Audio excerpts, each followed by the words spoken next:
D'accord, on continue. On va continuer rapidement. Donc, il n'y a pas de réflexe de babillement. Hein. It doesn't exist. C'est juste des questions qu'on a mis pour vous distraire. Donc, on passe à 20. Si suivant évoque un fibrome. A. Ménorrhagie. B. Pesanteur pelvienne. C. Prurite vulvaire. D. Métrorragie. Je choisis la lettre A et B. B. Il y a de D aussi, je crois, non? C'est bon? Oui. Habituellement, il y a également des métrorragies lorsqu'il y a des fibromes. D'accord. 21. Ces signes sont ceux de lutte respiratoire. A. Jaillement inspiratoire. B. Balancement thoraco-abdominal. C. Entonnoir xiphoïdien. D. Tous les éléments. Je choisis le D. Le D, tous les éléments. On vient de les citer tout de suite. Hein? Oui, oui. Voilà. 22. Les signes suivants évoquent une endométrite. A. Utérus gros et mou. B. Lochie malodorante. C. Hyperthermie. D. Les réponses A, B et C sont correctes. Le D. Donc ici aussi, je pense que sans souci, ça peut être juste. Hein? 23. Les complications de l'accouchement gémellaire. Le relèvement des bras. L'accrochage des matons quand J1 est en chaise et J2 en transverse. Et C. La tonue utérine fréquente. D. L'accrochage des mentons quand J1 est en siège et J2 en céphalie.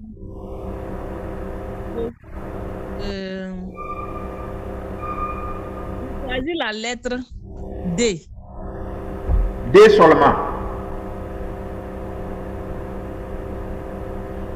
Je propose le A. Hein? Je propose le A, le C Oui. et le D. A, C et D. Ah bon, hein?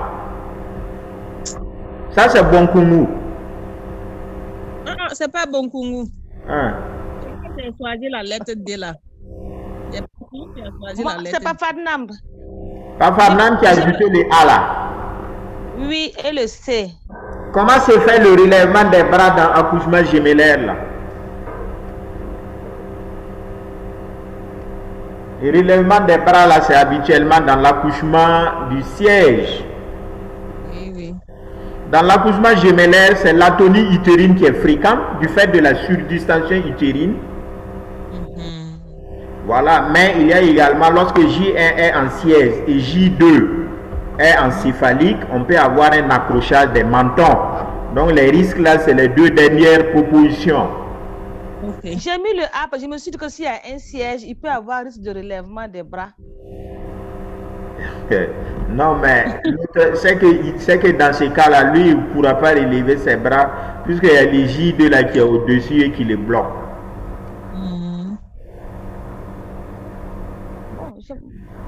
Je me suis dit qu'en tout cas, s'il y a un siège en gemellaire, je me suis dit qu'il peut avoir un relèvement des bras. Voilà pourquoi j'ai couché. Non, tu as raison, c'est bien raisonné aussi en tout cas. Mais habituellement, le risque qui existe lorsqu'il s'agit d'un accouchement gemellaire, c'est vraiment seulement l'accrochage des deux. Ok. Voilà. Donc, on passe au 24. Une hauteur utérine excessive chez une femme en travail pourrait signifier A. Une macrosomie. B. Une grossesse multiple. C. Un oligoamnios. D. Une grossesse prolongée. Je choisis la lettre A. Oui. B. B. Et D. Ah bon. Je propose A et B. Moi, c'est A et B, j'ai pris. D'accord. Maintenant, pourquoi elle a ajouté les D? Souvent, et si la grossesse est prolongée, est-ce qu'on ne peut pas avoir une macrosomie? Ou bien c'est parce qu'on a déjà cité la macrosomie là? Ah, c'est ça justement. Ça veut dire que si vous avez une hauteur utérine excessive, vous ne pouvez pas d'emblée évoquer une grossesse prolongée. Mais c'est qu'on peut penser à macrosomie, on peut penser à comment on appelle? Grossesse multiple. Voilà, une grossesse multiple ou bien à un hydramnios. Voilà. Ok, donc songez corriger. Au niveau de la correction aussi, vous avez ajouté la lettre C. Au niveau avion. C, non. C, ça ne fait pas partie vraiment. La correction, il y en a. On a su que c'était une erreur, c'est pas possible. Non, voilà, donc c'est ça. Souvent, vous-même, vous savez que bon, voilà, il y a des choses, c'est vraiment pas vrai. Les principes de la prise en charge curative d'une prééclampsie sévère. A. La prévention des convulsions par l'utilisation du sulfate de magnésium, ça c'est vrai. B. Le traitement anti-hypertension avec pour objectif de ne pas avoir des chiffres tensionnels inférieurs à 114 et 90 mm. Et la restauration de la volémie. Et D. Le traitement obstétrical qui consiste en l'évacuation utérine. Donc, je choisis la lettre A. Et B, C et D. C et D. Je pense que c'est effectivement les principes. Dans le traitement de la prééclampsie sévère, un des principes est l'évacuation utérine. Il faut vider l'utérus, il faut extraire l'enfant. Deuxième principe également, c'est vraiment la perfusion. Donc, il faut mettre beaucoup de liquide et surveiller également la diurèse horaire. Il faut donner des antihypertenseurs tout en ayant à l'esprit qu'on ne doit pas faire baisser la tension un coup. Voilà pourquoi on a dit l'objectif ce n'est pas de les avoir inférieurs à 14,9.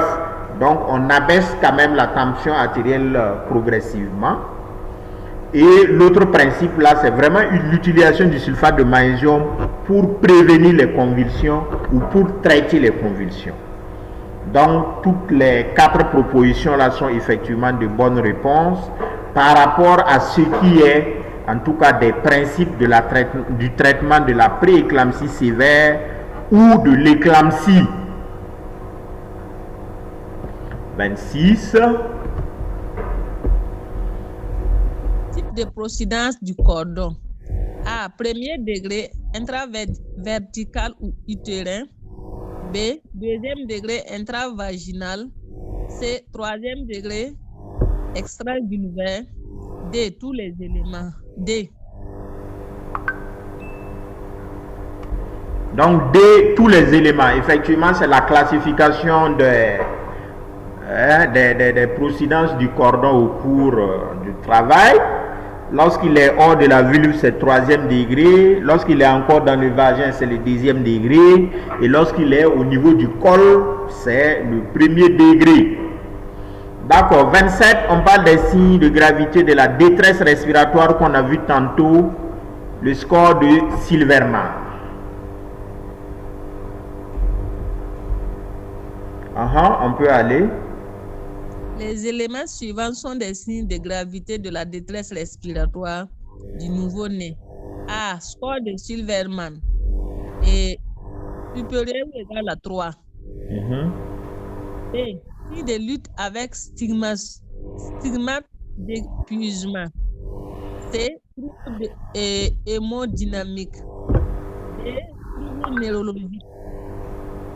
A. C'est vrai. B.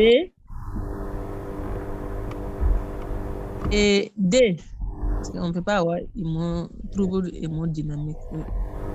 D ne fait pas partie. Ah bon, c'est bon? Oui, c'est bon. Détresse respiratoire, trouble hémodynamique. On ne peut pas avoir?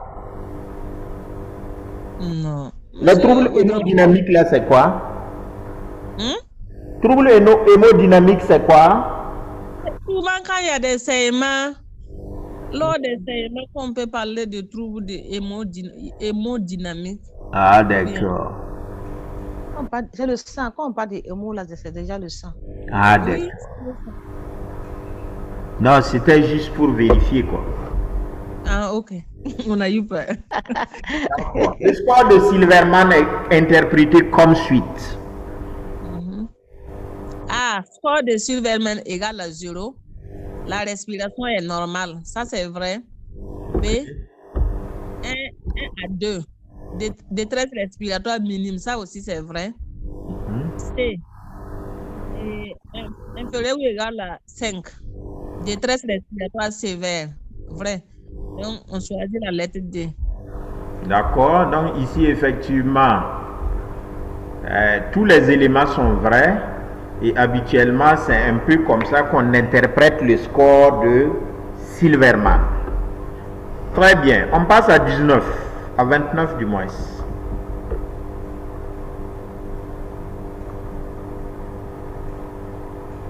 La prévention des ruptures utérines doit faire intervenir une politique sanitaire dont A.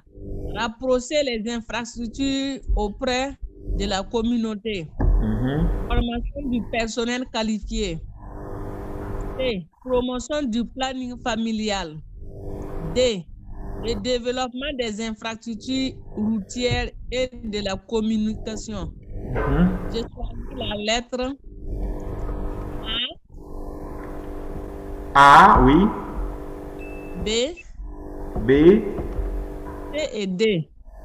Donc, tous les éléments sont vrais. Je pense oui. Voilà. Donc, voilà un peu, je pense que c'est vrai. Pour prévenir les ruptures utérines, je pense qu'il faut rapprocher effectivement les services de santé à la communauté parce que parfois, l'évacuation va prendre du temps, ce qui va faire que d'ici l'arrivée, on a un syndrome de pré-rupture, parfois une rupture. Il faut également former le personnel pour offrir des soins de qualité. Il faut promouvoir également la planification familiale. Et en tout cas, il faut le développement des infrastructures routières pour pouvoir effectivement aider les gens à pouvoir évacuer rapidement et à communiquer également aussitôt. Cause des ruptures utérines.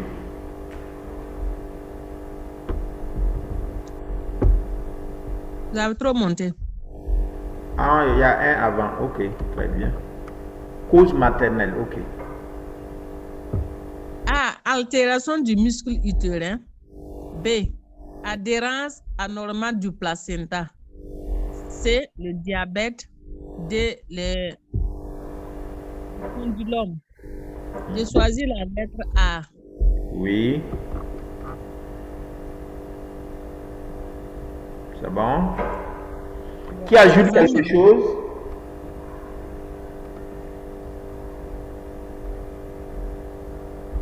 Konaté, Nathalie, vous êtes là, vous regardez seulement.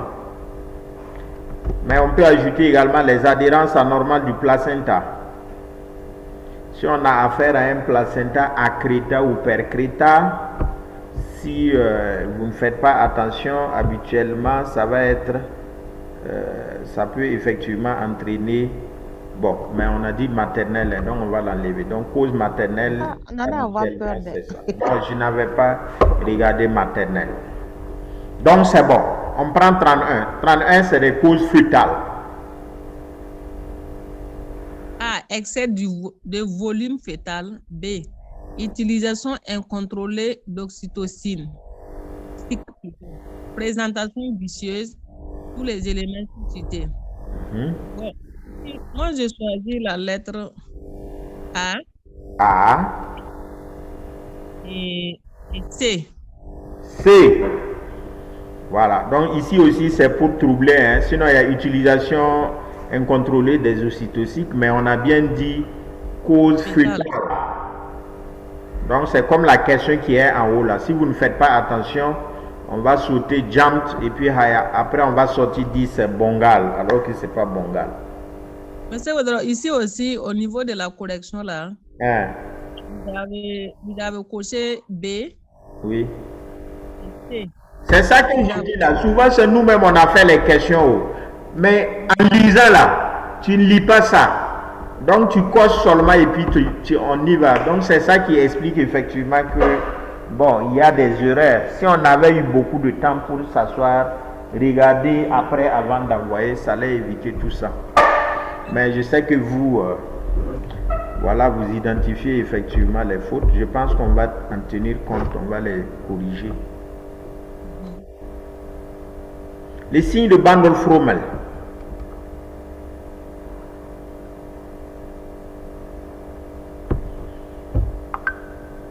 Qui prend?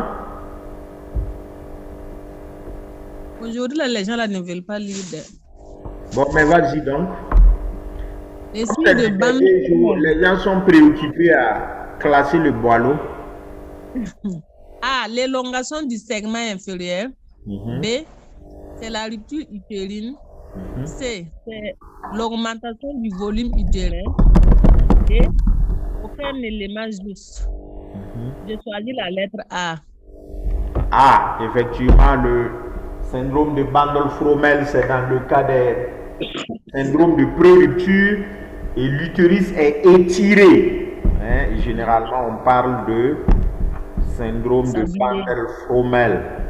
Et ça traduit également effectivement le syndrome de pré-rupture. La rupture utérine. C'est ça, quoi, utérus sablier là, non? Voilà. La même. Utérus en sablier. Ok. On était allé dans un CSPS en supervision là. On a demandé à une qui était là que utérus en sablier, ça veut dire quoi? Elle a dit que c'est comme si on a mis du sable dans un sac. Mais c'est vrai, mais elle n'a pas trop éclairci. Bon. Sable dans un sac là, ça ressemble à quoi? Elle dit que c'est comme du sable qu'on a mis dans un sac. Non, ça ne peut pas être comme ça seulement. C'est ça qu'elle a dit. On a eu peur. Nous, on était deux, on s'est regardé. Mais comme c'est une supervision, on ne pouvait pas rire, quoi. D'accord, on continue.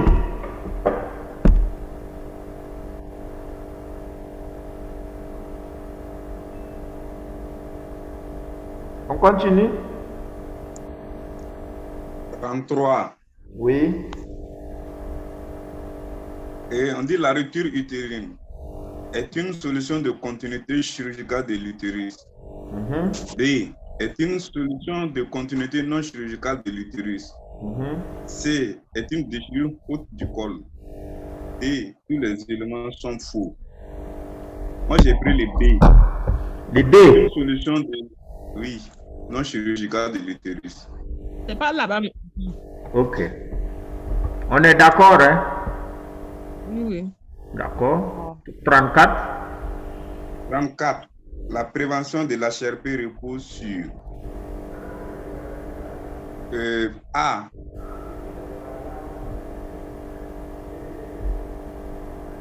Prendre en charge toutes les efficaces et précoces des gestantes ayant une prééclampsie. C. L'administration d'acide acétyl à raison de 80 mg par jour entre la 14e et la 35e semaine d'aménorrhée. Tous les éléments sont riches. Comme on dit A, prendre en charge tous les gestantes présentant un HTA chronique, oui. D, prendre en charge de façon efficace et précoce les gestantes ayant une prééclampsie, oui. Le C maintenant, bon, je sais qu'on donne dans le protocole, il y a, comment dirais-je, aspirine, mais c'est 125 mg, mais 80, là, bon, vraiment, je ne connais pas, mais c'est qu'on donne avant le deuxième trimestre. Bon, mais c'est la posologie là qui m'inquiète un peu. Donc, on fait comme on le laisse. J'allais prendre le C aussi. Parce que c'est avant le deuxième trimestre. Les gens donnent le 125 mg parce que c'est lui qui est disponible en pharmacie. Si on te dit de prendre 80 mg, dans Aspigic, là, c'est difficile d'avoir. Sinon, la dose qui est recommandée, là, c'est 80 mg. Mais pour faciliter, si tu prends le comprimé de 500, on va le diviser en 4. Et si on le divise en 4, on a à peu près 100 et quelques par comprimé. Donc, c'est ça. Donc, tu as quand même raison.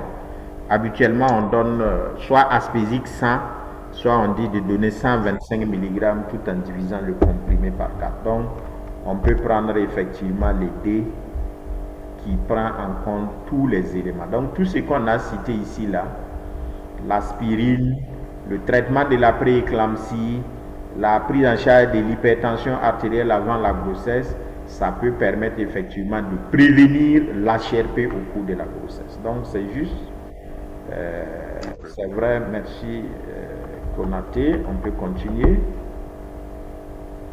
35. 35. Les signes négatifs en cas de placenta prévia ont A. Absence de contracture utérine. B. Absence de signes d'hypertension artérielle gravidique. C. Normalité de la coagulation. D. Trouble de la coagulation.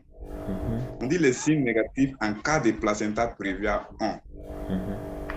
Bon, c'est son. Hein. Son, ok. Les signes négatifs. Il n'y a pas. Il n'y en a pas. Les signes qu'on n'arrive pas à trouver dans le placenta prévia. Voilà, les signes qu'on n'a pas en cas de placenta prévia. C'est comment dirais-je, des signes d'hypertension artérielle gravidique, absence de contracture. Non, c'est absence de contracture. Placenta prévia là, il y a les... Absence de contracture.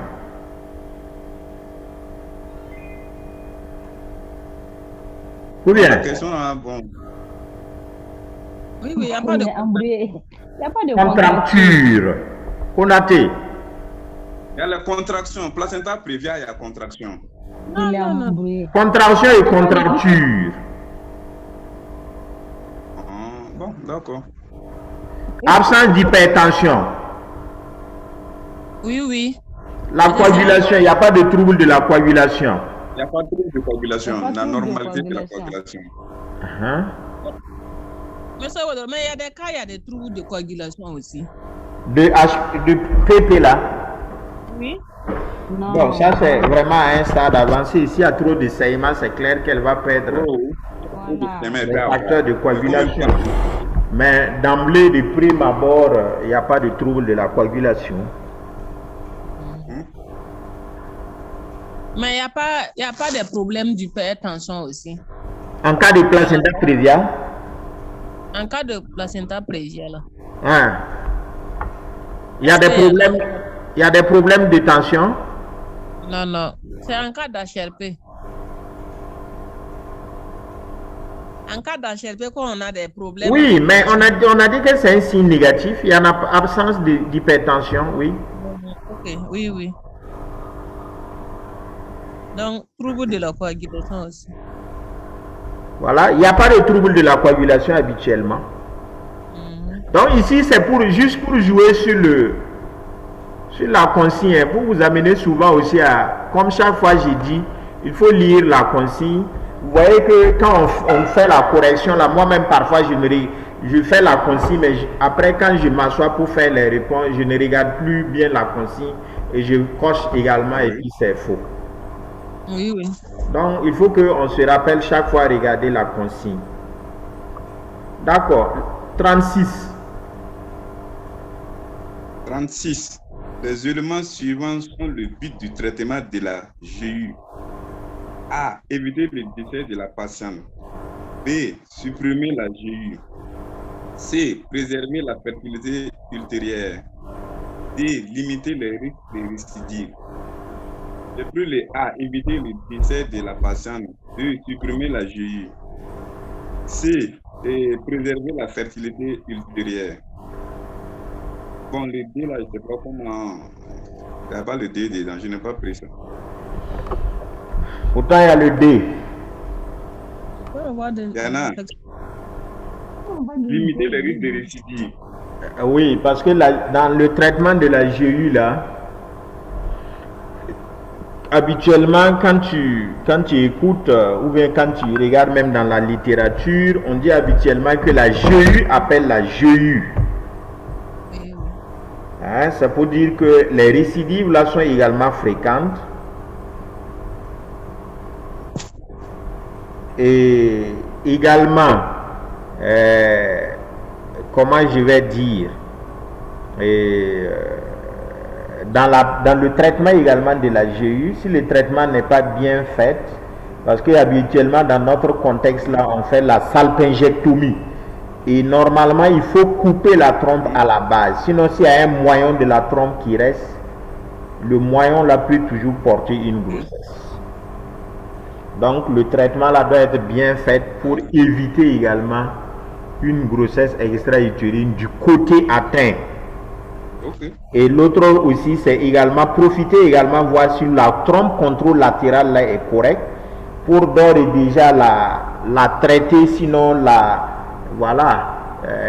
pour éviter également que cette trompe là ne puisse également être sujette à porter également une autre grossesse. Donc tout ce qu'on a cité ici là, ça rentre dans le but du traitement de la grossesse extra-utérine.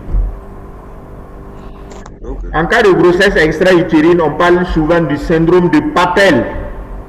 Ça, c'est pour les conatés qui sont les hauts niveaux du dégommé.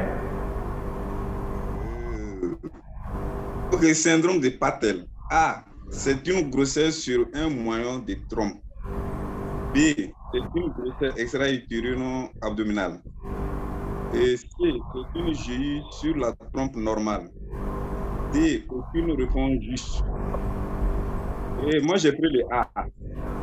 Voilà, c'est le A. C'est comme ce que je disais en haut là. Si par exemple, on n'a pas bien coupé la trompe là, le moyen qui reste là, il peut effectivement porter une grossesse. Et généralement, on décrit un syndrome de Patel. Donc, ça existe. Voilà pourquoi, parfois, lorsqu'il y a vraiment une grossesse extra-utérine, on ne cherche pas à conserver la trompe. Hein, on coupe totalement la trompe. Mais bon, de plus en plus, il y a également le traitement conservateur. Mais il y a beaucoup d'exigences, ce qui fait que le traitement conservateur, bon, là, il est seulement fait en milieu hospitalier. Hein, c'est seulement dans les hôpitaux là qu'il est fait. 38. Les éléments de concept de soins après avortement sont A. Traitement d'urgence des complications. B. Counseling et services de PF post-avortum. C. Lien avec les autres services de santé de la reproduction. D. Partenariat entre communautés et prestataires par implication de la communauté. A, B, C, D. A, B, C. D. Tout. En tout. D'accord. Il manque un seul. C'est lequel? La prise en charge, comment dirais-je? Ah non, il y a tout. Counseling et service de PF. C'est ça que habituellement, il y a counseling à part et puis PF post-avortum à part. Donc tous les éléments sont là d'ailleurs. D'accord, 39. Les éléments de sévérité de la prééclampsie sont douleur épigastrique. A. B. Troubles cérébraux ou visuels. C. Hyperflexie ostéotendineuse. D. Tous les éléments. Bon, douleur épigastrique, bon, il y a ça dedans, mais bon, il y a un peu de... Peut-être moi dicter de ça. Troubles cérébraux ou visuels. C. Hyperflex ostéotendineux, donc tous les éléments. Hein? Tous les éléments. Tous les éléments. Mais les autres, c'est bon? Mais par rapport aux douleurs épigastriques là, Hein? parce que je me souviens, il y a eu une question où on n'a pas pris ça, parce que bon, moi je me suis dit, parce qu'il n'y a pas de douleur épigastrique en barre de chaussée. Oui. Comme ça n'a pas été précisé, bon. Oui, mais c'est ça, c'est le même signe. C'est les douleurs épigastriques en bas dissociées. C'est un signe d'éclamptisme. Les troubles visuels également, c'est un signe de sévérité. Les troubles cérébraux, c'est le délire parfois. L'hyperréflexie ostéotendineux également, ça veut dire que la patiente devient beaucoup plus sensible. Donc, ce sont des signes effectivement d'une prééclampsie sévère. 40. Dans 10 minutes, dans 9 minutes également, on va se reconnecter. Il reste 9 minutes. Hein. Donc 40. Les complications maternelles de l'HRP. Bon, A. L'éclampsie, le L syndrome. B. L'hématome sous-capsulaire du foie. C. L'hématome rétroplacentaire. D. Tous les éléments. J'ai pris le A. Le A. Oui. HRP. Il y a le B aussi.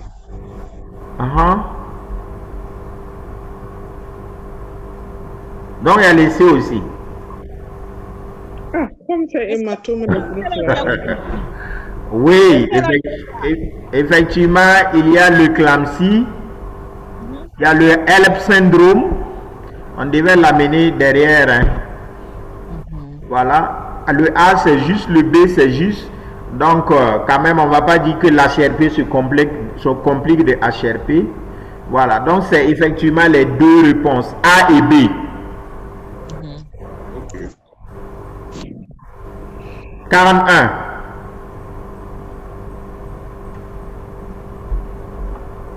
Ok, les complications fétales de l'HRP sont A.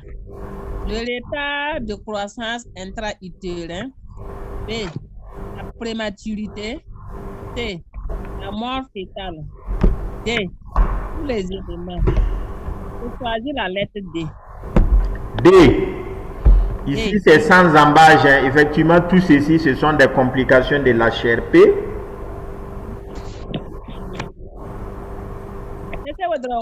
Oui, ok, ça va, c'est bon. Bon, d'accord. 42.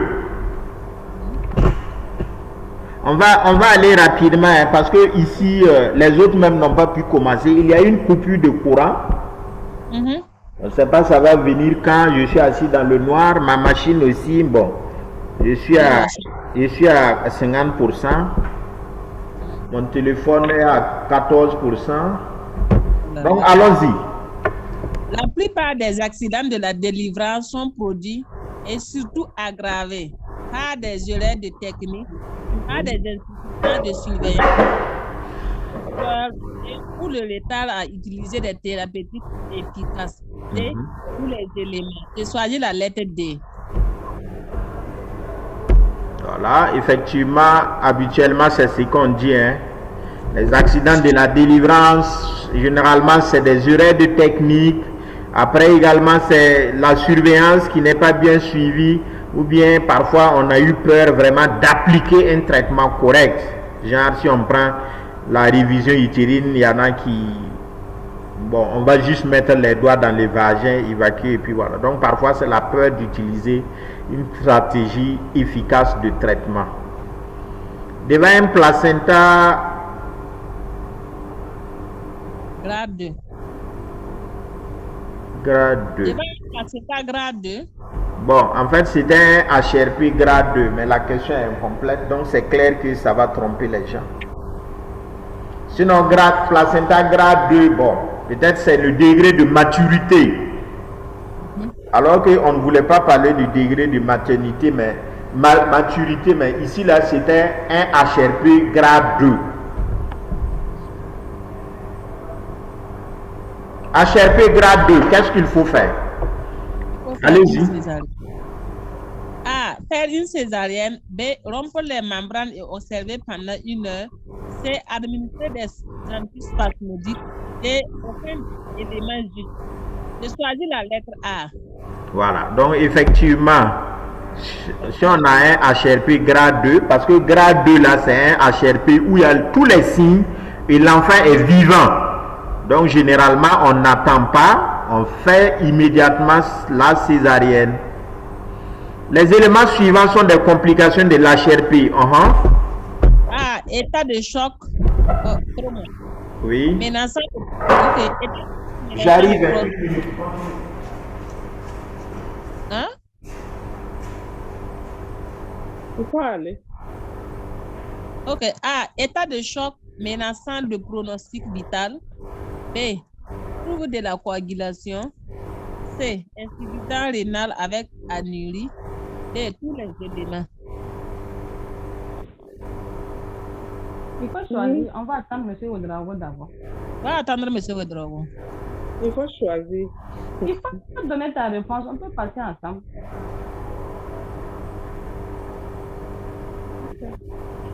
En fait, pour gagner du temps, si tu donnes ta réponse, si nous sommes d'accord, là, quand M. Ouedraogo va venir, là, on peut remonter pour lui. Ok, moi je choisis la lettre A. Et B. Donc D alors, tous les éléments. En tout cas, moi je suis d'accord. Moi, je suis d'accord. Mais on peut continuer. Quand il va revenir, Quand il va corriger. il va venir là-haut, on va remonter. On va remonter pour corriger. Oui. Il est là. Non, je suis allé demander un power bank pour brancher le téléphone. La question 44. On Oui. avait choisi tous les éléments. Tous les éléments. Oui, en cas d'HRP. Oui, c'est vrai. 44, c'est tous les éléments. Ah, on vient à mutilation génitale.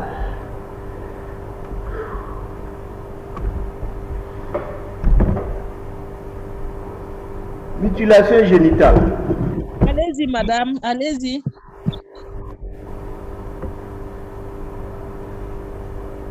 Les mutilations génitales féminines sont regroupées en 4 degrés, B, 3 degrés. C, il existe des interventions non classées. D, aucune bonne réponse. Je choisis la lettre A. A. 4 degrés. 4 degrés, c'est bon?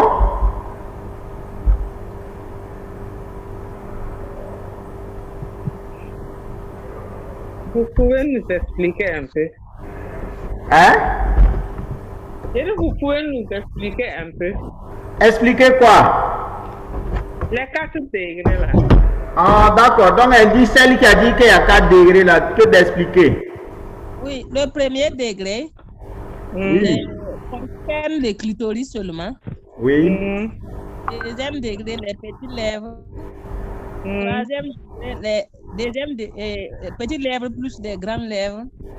Et enfin, il y a des trucs, souvent on suture, on fait jusqu'à suturer. Et ça, c'est le On parle quatrième degré. d'infibulation. Oui. Voilà. Donc, c'est ce que... Voilà. Voilà. Merci. Voilà, donc ce sont effectivement les 4 degrés. L'excision au Burkina. D'accord, 46.